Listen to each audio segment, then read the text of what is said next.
नमस्कार। आज मैं आप सभी को सुनाने वाली हूँ चौथ माता की कथा। ये जो कथा है हर महीने की चौथ के व्रत के समय कहीं और सुनी जाती है और इसके बाद ही गणेश जी की कहानी सुनी जाती है। आइए शुरू करते हैं। एक नगर में एक बूढ़ी माई रहती थी। बूढ़ी माई अपने बेटे की सलामती के लिए 12 महीनों की चौथ का व्रत करती थी। हर चौथ के दिन बूढ़ी माई पानसारी से थोड़ा सा गुड़ और घी लाकर 4 लड्डू बनाती थी। उन चारों लड्डू में से एक बेटे को देती, एक से पूजा करती, एक हथकार के लिए निकालती और एक चांद उगने पर खुद खा लेती।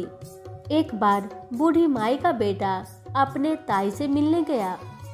ताई ने बैसाखी चौथ का व्रत रखा था। ताई से पूछा, माँ तो 12 चौथ करती है।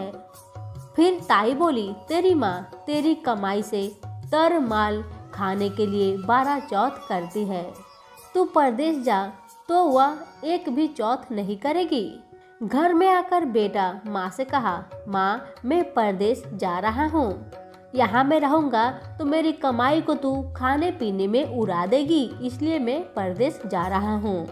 माँ अपने बेटे को बहुत समझाई लेकिन बेटा माना नहीं। बेटा परदेश चला गया।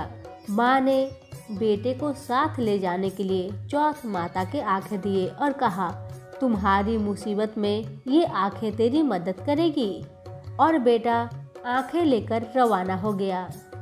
बेटा घूमते हुए एक नगर में पहुंचा। उसने देखा कि एक बूढ़ी माँ रोती जा रही थी और पुआ बनाते जा रही थी। उसने कारण पूछा तो बूढ़ी माई ने कहा, बेटा इस नगर की पहाड़ी पर एक दैत्य रहता है। पहले वह नगर में आकर कई लोगों को खाने के लिए मार देता था। अब तो राजा हर घर से एक आदमी दैत्य के पास भेजता है और आज मेरे बेटे की बारी है, इसलिए मैं रो रही हूँ और उसी के लिए पुआ बना रही हूँ। मेरा बेटा ने मुझे आज कहा, माँ तुम मुझे मेरे पसंद के पुए बनाकर खिला दो। बस इसलिए ही मैं अपने बेटे के लिए पुआ बना रही हूँ।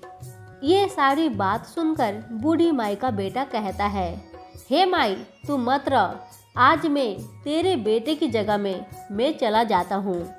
अब बूढ़ी माई ने उसे खीर पुए खिला दिए और वह खा पीकर सो गया। रात को राजा के सैनिक आए तो बूढ़ी माई ने उसे भेज दिया। दैत्य के सामने पहुंचने पर उसने चौथ माता के आंखें दैत्य की तरफ फेंक कर कहा, हे चौथ माता, यदि मेरी माँ मेरी सलामती के लिए व्रत करती है तो दैत्य का सिर कटकर गिर जाए। और तुरंत ही दैत्य का सिर कटकर गिर गया और लड़का वापस आ गया। राजा ने उसे उपहार देकर विदा किया। चलते हुए एक दूसरे राजा के नगर में पहुंचा। इस राज्य में आवा तभी पकता था जब एक इंसान की बलि दी जाती थी। सिपाहियों ने उसे पकड़कर आवे में चुन दिया। लड़के ने आंखें आवे में डाले और कहा, हे चौथ माता, यदि मेरी माँ मेरे लिए व्रत करती है तो आवा मेरी बलि लिए बिना ही झट से पक जाए। और आवा तुरंत पक गया। आवे में से मिट्टी की जगह सोने चांदी के बर्तन निकले। अंदर से लड़का बोला, बर्तन धीरे धीरे निकालना, मुझे लग जाएगी। राजा ने उसे निकलवाया और पूछा, इस आवे से तुम कैसे बच गए? लड़के ने बताया कि उसकी माँ चौथ माता की व्रत करती है, व्रत के कारण ही वह बच पाया है। राजा को विश्वास नहीं हुआ। उसने एक चांदी की सुराही मंगवाई और कहा कि सुराही की नली से निकलकर दिखाओ, तभी मुझे विश्वास होगा। लड़के ने चौथ माता को याद करके आंखें सुराही में डाली और कहा, मैं भौरा बनूं और सुराही से निकल जाऊं। और लड़का भौरा बनकर सुराही से निकल गया। राजा ने खुश होकर राजकुमारी की शादी उसके साथ करवाई और सभी लोगों को चौथ माता का व्रत करने को कहा। तब लड़के को अपनी माँ की याद आई। उसने राजा के पास जाकर खुद के नगर जाने की इच्छा जाहिर की। राजा ने रथ, घोड़ा, हाथी और खूब सारा दान दहेज देकर उन्हें विदा किया। चौथ के दिन अपने नगर पहुंचा। वह अकेला पंसाहारी के यहाँ माँ का इंतजार करने लगा। सोचा चौथ है तो माँ यहाँ जरूर आएगी। थोड़ी देर बाद लकड़ी देखती हुई माँ आती दिखी।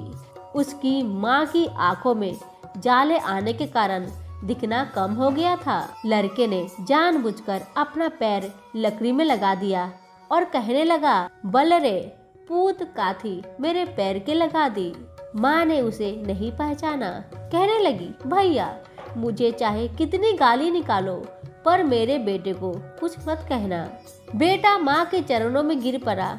कहा, माँ मैं तेरा ही बेटा हूँ, मुझे माफ कर दो माँ। माँ ने अपने बेटे को गले से लगाया। नगर के लोगों ने विश्वास नहीं किया कि वह उसी का बेटा है। बूढ़ी माँ ने चौथ माता को याद करके कहा, हे चौथ माता, यदि मैं अपने बेटे के लिए व्रत करती हूँ तो मेरे स्तन में दूध भर जाए और उसकी धार मेरे बेटे के मुंह में गिरे।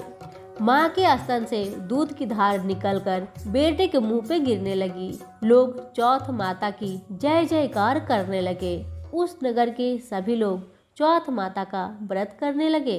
हे चौथ माता, जैसे बूढ़ी माँ और उसके बेटे की सहायता की वैसे हमारी भी करना।